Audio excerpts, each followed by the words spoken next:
At 21, she lost absolutely everything. Betrayed, broke, and the laughingstock of the tech world, she spent her final $4,000 on a worthless, flooded rock quarry. But when a historic drought drained the black water, what pierced the surface didn't just clear her debt. It threatened her life.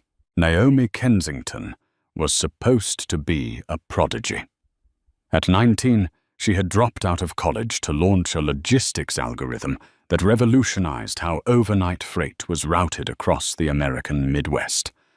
By 20, her startup was valued at $40 million. By 21, she was completely, devastatingly bankrupt. Her downfall wasn't an accident. It was a carefully orchestrated execution. Her older, much more experienced business partner, Richard Gable, had seen an opportunity. Richard was a shark in a tailored suit, a man who built his career on exploiting the blind spots of brilliant, naive founders. Through a labyrinth of aggressive, leveraged buyouts, hidden debt clauses, and a board of directors loyal only to him, Richard forced Naomi out of her own company. When the dust settled, she wasn't just unemployed. She was legally liable for millions in fabricated corporate debts. The ensuing court battles drained her savings, her inheritance, and her spirit. When the gavel finally fell in a New York courtroom, Naomi was left with a suitcase of clothes, a 2009 Honda Civic, and exactly $4,612 in her checking account.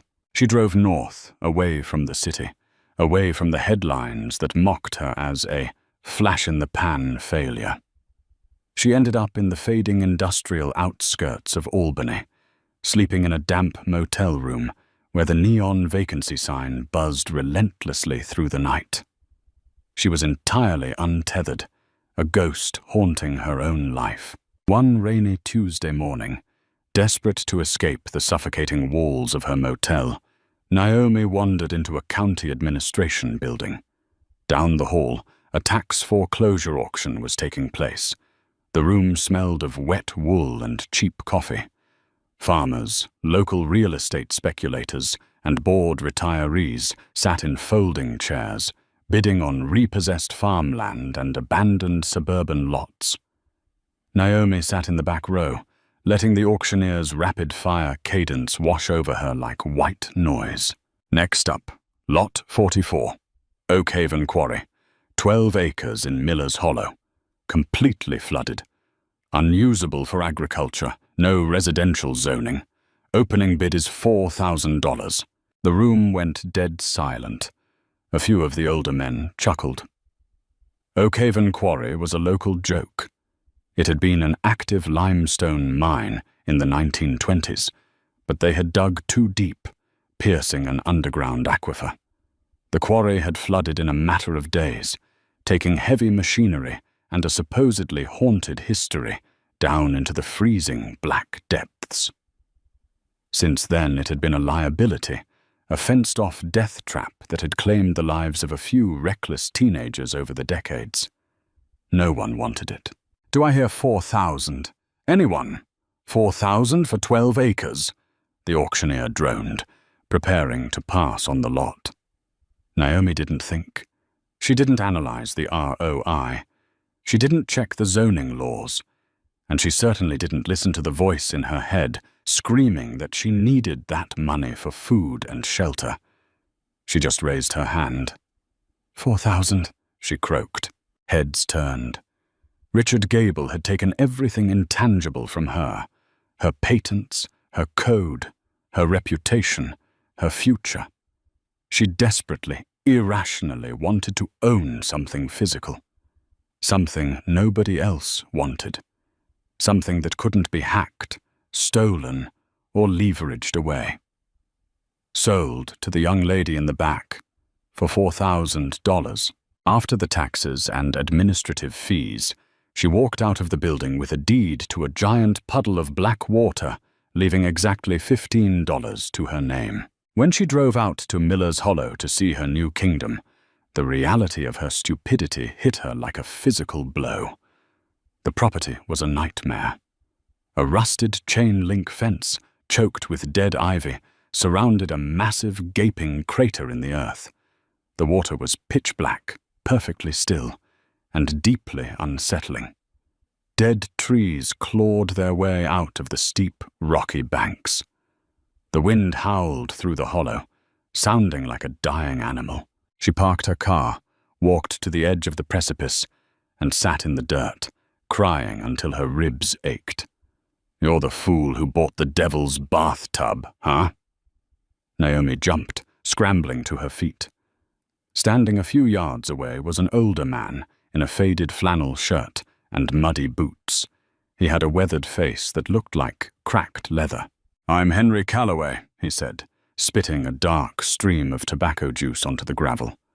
"I own the cattle farm just up the ridge. Saw your car. Figured I'd come and see what kind of idiot buys Oakhaven."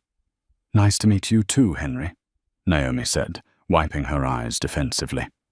"I'm Naomi, and yes, I'm the idiot." Henry walked to the edge, looking down at the dark water. "People around here say this place is cursed." The original owner, a rich industrialist named Arthur Montgomery, went crazy back in 1929. The stock market crashed, he lost his shirt, and then he just vanished. Rumor was, he jumped right into this quarry. Never found his body, just left behind a whole lot of water and bad memories. You better put up some better fencing, girl. If some local kid sneaks in and drowns, the county will sue you for everything you've got. "They can't," Naomi muttered bitterly. "I don't have anything left to take." 6 months passed. Naomi didn't leave Miller's Hollow. With no money for rent, she pitched a heavy-duty canvas tent on the flat ridge overlooking the quarry, surviving by working night shifts at a local diner. The locals treated her with a mix of pity and amusement. She was the quarry girl, the fallen tech prodigy living like a hermit on a cursed piece of land. But then, the summer of 2026 arrived, bringing with it the most brutal, unforgiving drought upstate New York had seen in over a century. For 12 weeks, not a single drop of rain fell. The local creeks dried up into cracked mud. Henry Calloway had to sell off half his herd because he couldn't water them. And at Oakhaven Quarry, the black water began to recede. It didn't happen all at once, but inch by inch, the aquifer beneath the quarry was drained by the panicked, over-pumping agricultural farms miles away. By mid-August, the water level in the quarry had dropped by a staggering 30 feet. The steep limestone walls, bleached white by the relentless sun, were exposed to the air for the first time in 90 years. One sweltering Tuesday morning, Naomi was sitting on the hood of her Civic, drinking cheap instant coffee, when she noticed a strange shape breaking the surface of the remaining water in the dead center of the quarry. It wasn't the rusted cab of an old excavator. It wasn't a jagged rock formation. It was a perfect right-angled corner of poured concrete. Naomi grabbed her binoculars from the dashboard and focused on the shape. Her breath caught in her throat. As the water rippled around it, she could clearly see rebar and a flat, smooth surface. It looked like the roof of a building. But that made absolutely no sense. Oakhaven was a surface mine, not a town. There were never any structures built at the bottom of the pit. For a week, she watched obsessively as the water continued to drop, revealing more of the structure. It was a square, bunker-like building, entirely encased in reinforced concrete. She needed to know what it was, but she couldn't dive in herself. The water was highly toxic, filled with decades of chemical runoff and stagnant bacteria. She needed a professional. Naomi took her last $200 of diner tips and drove to a salvage yard near the Hudson River. There, she found Adrian Brody. Adrian was a former Navy diver who had been medically discharged after blowing his eardrums in a training accident. He now made a meager living pulling submerged cars and sunken fishing boats out of the local rivers. He was quiet, broad-shouldered, and deeply skeptical. "You want me to dive into Oakhaven?" Adrian asked, wiping axle grease off his hands with a dirty rag. "Are you insane? That water is toxic soup. Plus, there's nothing down there but old tires and snapping turtles." "There's a building," Naomi insisted, slamming a grainy printed photograph onto his workbench. "Look at this. The water level dropped. That is poured concrete. If there's scrap metal in there, or old mining equipment, we can pull it up and split the profits 50-50. I just need to know what it is." Adrian stared at the photo for a long time. His eyes narrowed. "That's not a mining shack. The walls are too thick." He sighed, tossing the rag aside. "Fine, but I'm bringing the heavy-duty hazmat suit, and if I see so much as a crack in my airline, I'm surfacing, and you're still paying me." The next morning, Adrian backed his heavy-duty pickup truck to the edge of the quarry. He set up a portable winch system and a heavy umbilical dive line equipped with a two-way radio and a live feed helmet camera. Naomi sat at the monitoring station in the back of his truck, her hands trembling as she watched the grainy, green-tinted screen. Adrian waded into the thick, foul-smelling water. "Visibility is garbage," his voice crackled over the radio. "Maybe 3 feet. Descending now."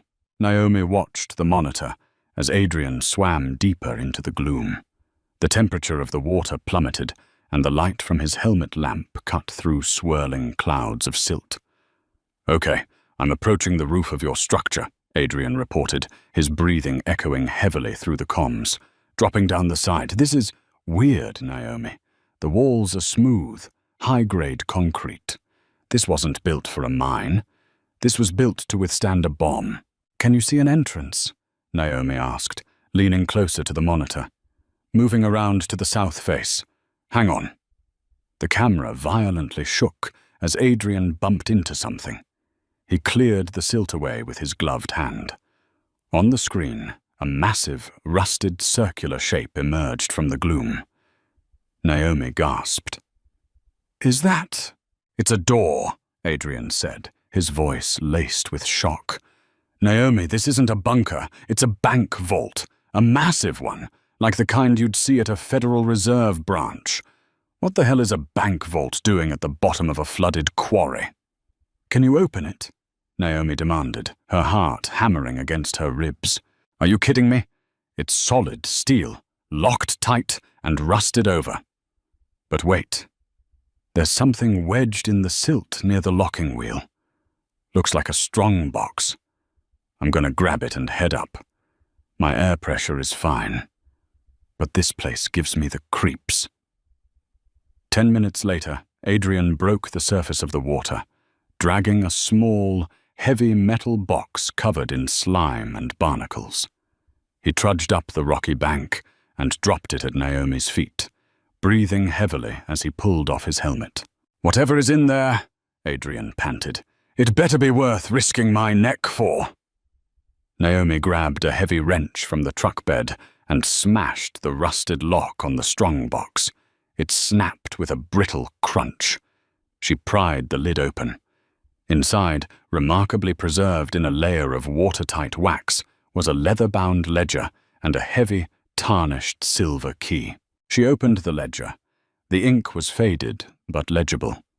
It was filled with names, dates, and account numbers dating back to 1928. But these weren't ordinary bank transactions. They were lists of illicit transfers, land deeds, and blackmail material belonging to some of the most powerful political families in New York State history. The name at the top of the very first page made her blood run cold. Arthur Montgomery. "Adrian," Naomi whispered, tracing the names. "This vault, It wasn't flooded by accident. Montgomery flooded the quarry on purpose. He hid something down here. Yeah? Well, somebody else knows about it, Adrian said quietly. Naomi looked up. Adrian was pointing toward the high ridge on the opposite side of the quarry. There, parked silently among the dead trees, was a sleek, pitch-black SUV.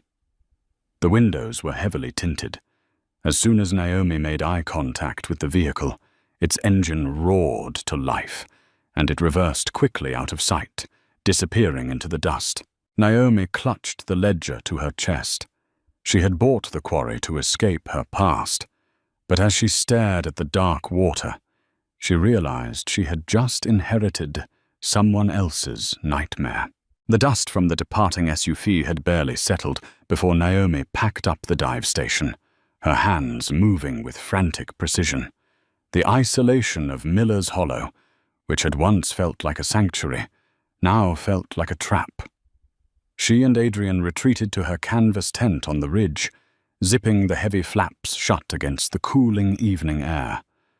By the pale beam of a battery-powered camping lantern, they spread the wax-covered ledger across a folding table. As Naomi carefully turned the brittle, yellowed pages, the true scope of Arthur Montgomery's secrets revealed itself.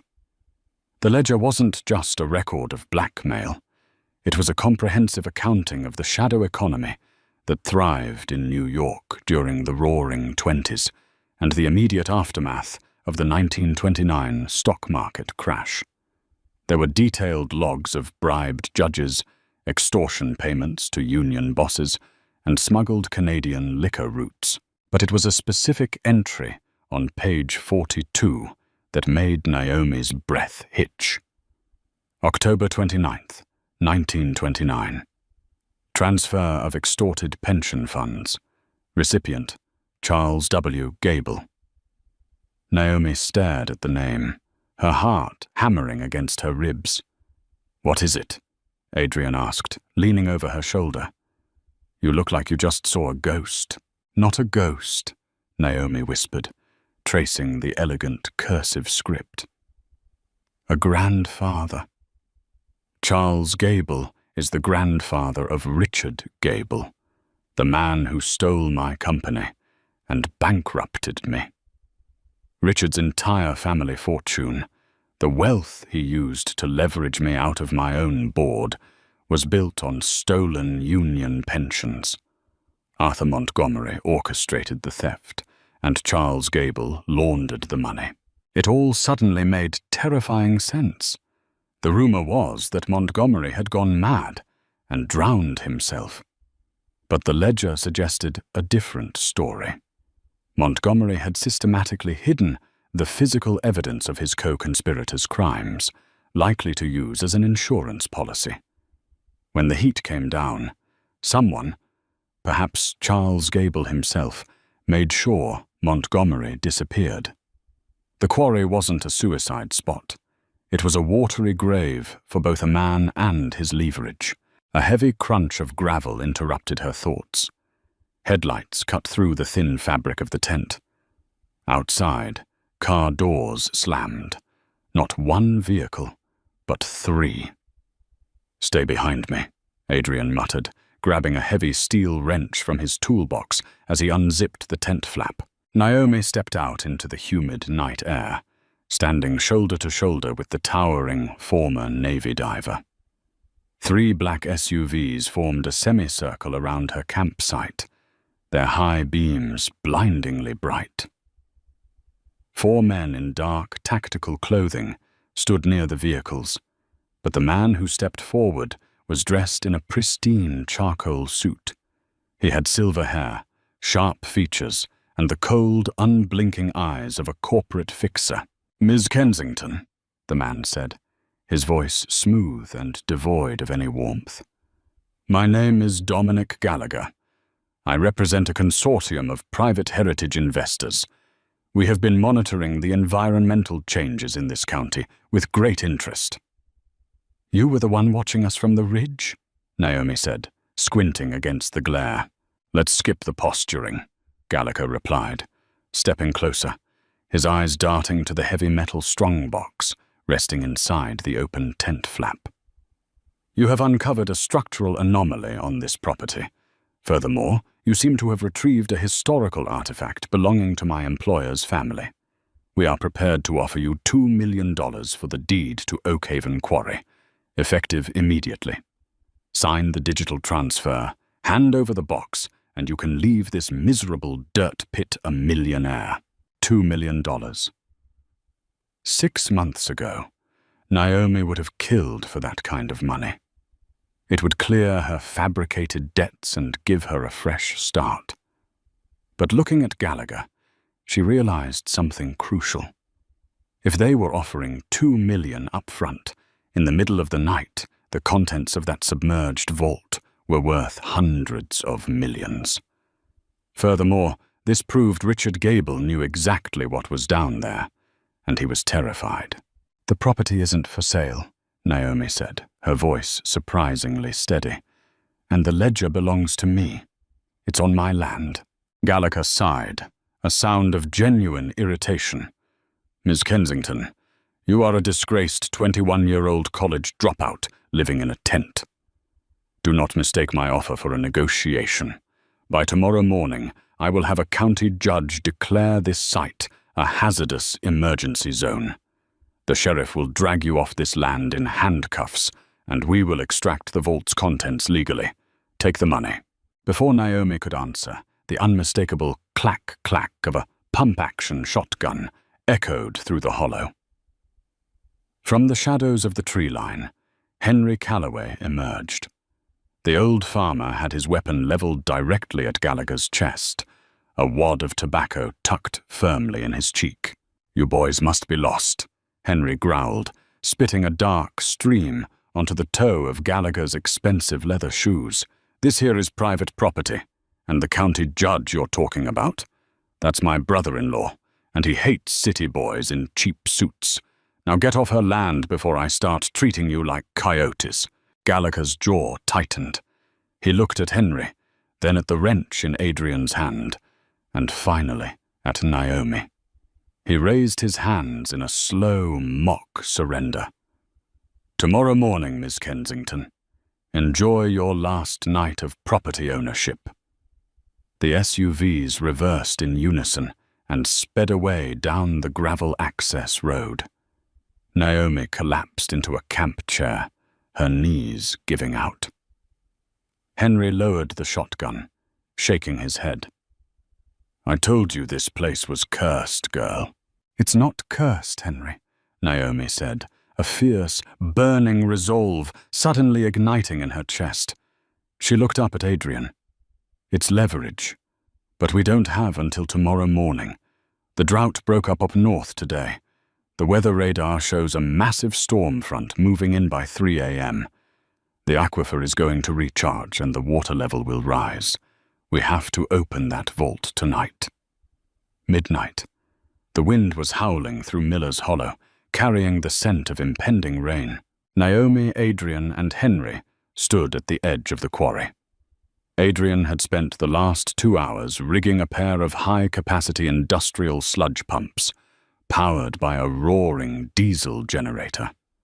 Thick hoses snaked down the steep limestone walls, aggressively sucking the remaining water away from the concrete bunker and discharging it into a dry ravine behind Henry's property. Inch by inch, the mud surrounding the massive steel vault door was sucked away. "That's as clear as it's going to get," Adrian yelled over the roar of the generator. "Let's go!" Naomi and Adrian slid down the rocky embankment, boots sinking into the foul-smelling ankle-deep muck. Up close, the vault was a marvel of 1920s engineering. The circular steel door was easily 10 feet in diameter, covered in decades of rust and calcification, but structurally intact. In the center was a massive locking wheel and a single, heavy keyhole. Naomi pulled the tarnished silver key from her pocket. Her hands were shaking. She inserted the key into the slot. It didn't turn. "It's seized up!" Naomi shouted, frustration bringing tears to her eyes. Decades of rust. It's fueled shut. Step back, Adrian commanded. He grabbed a can of industrial penetrating solvent from his tool belt, emptying half the can into the keyhole and the surrounding locking pins. Then he took a heavy steel mallet and began striking the vault door in a rhythmic, circular pattern. Clang, clang, clang. Shockwaves, he explained, panting. Breaks up the internal rust. After 3 minutes of relentless hammering, Adrian nodded to her. Naomi gripped the key with both hands and twisted. With a harsh, grating shriek that echoed off the quarry walls, the internal tumblers disengaged. But the door still wouldn't budge. It weighed tons, and the vacuum seal of the mud held it fast. "The winch!" Adrian yelled up to Henry, who was operating the controls on the back of the pickup truck. Adrian quickly attached heavy steel cables to the handles of the locking wheel. He gave Henry a thumbs up. The truck's winch engaged with a high-pitched whine. The cable pulled taut, vibrating like a guitar string. For 10 agonizing seconds, nothing happened. The truck's suspension groaned. And then, with a wet, sucking pop that sounded like the earth itself tearing open, the massive steel door swung outward.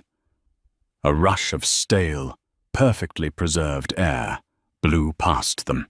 Naomi clicked on her heavy-duty flashlight and stepped into the darkness. The interior of the vault was completely dry, perfectly sealed against the water that had encased it for 90 years.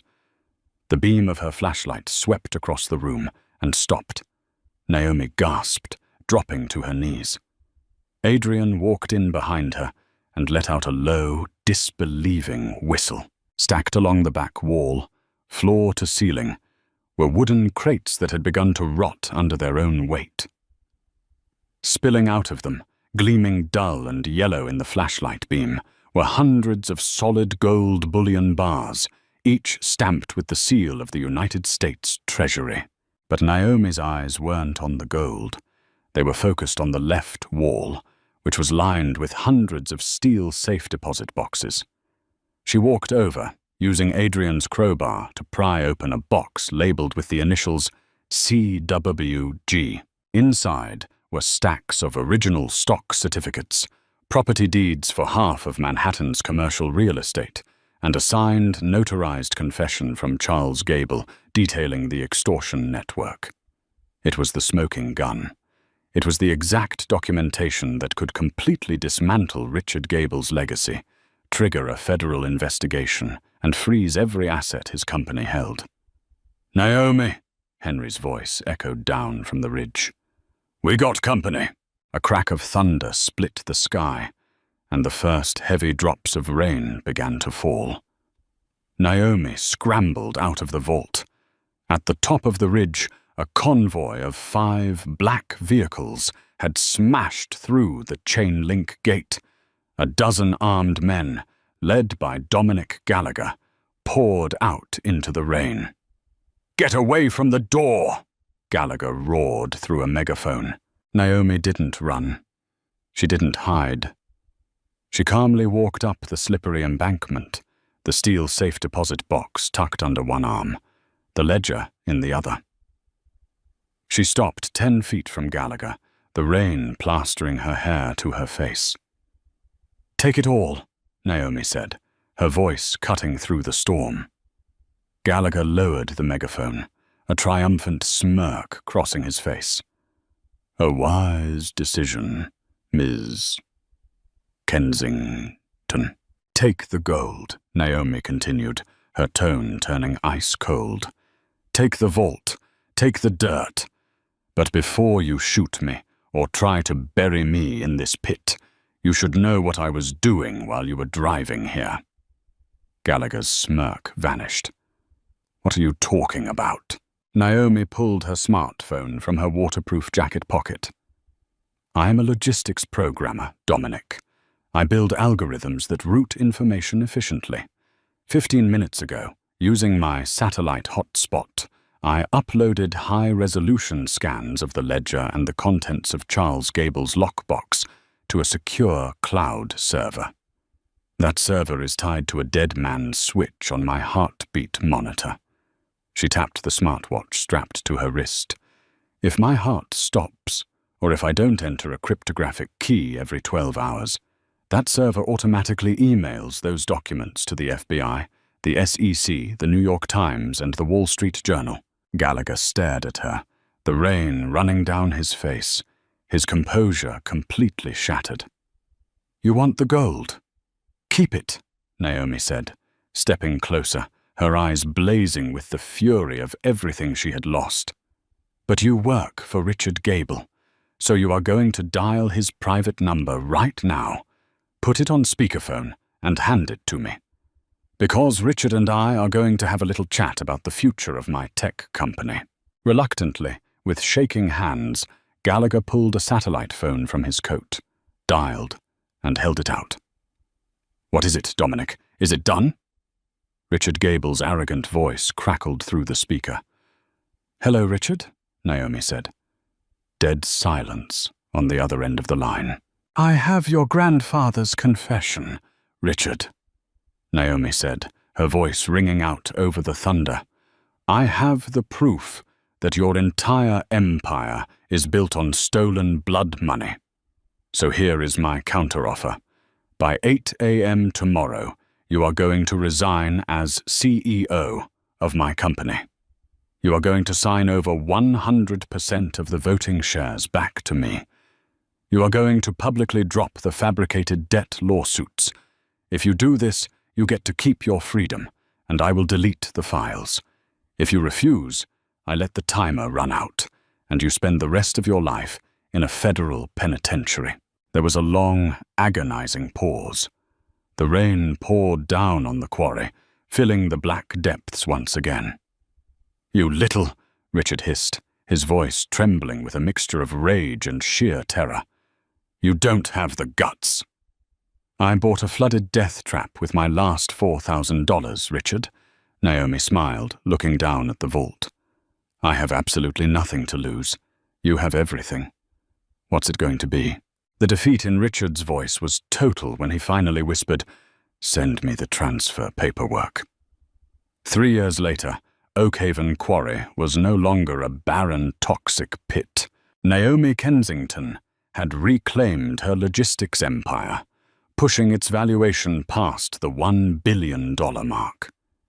But she never sold the land in Miller's Hollow.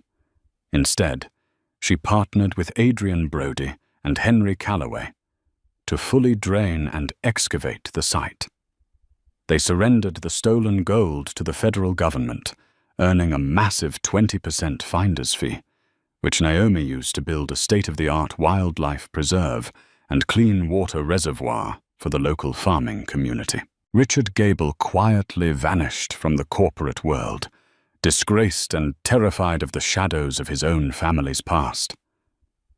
Naomi often stood on the ridge where she had once pitched her desperate tent, looking out over the crystal-clear water of the restored lake.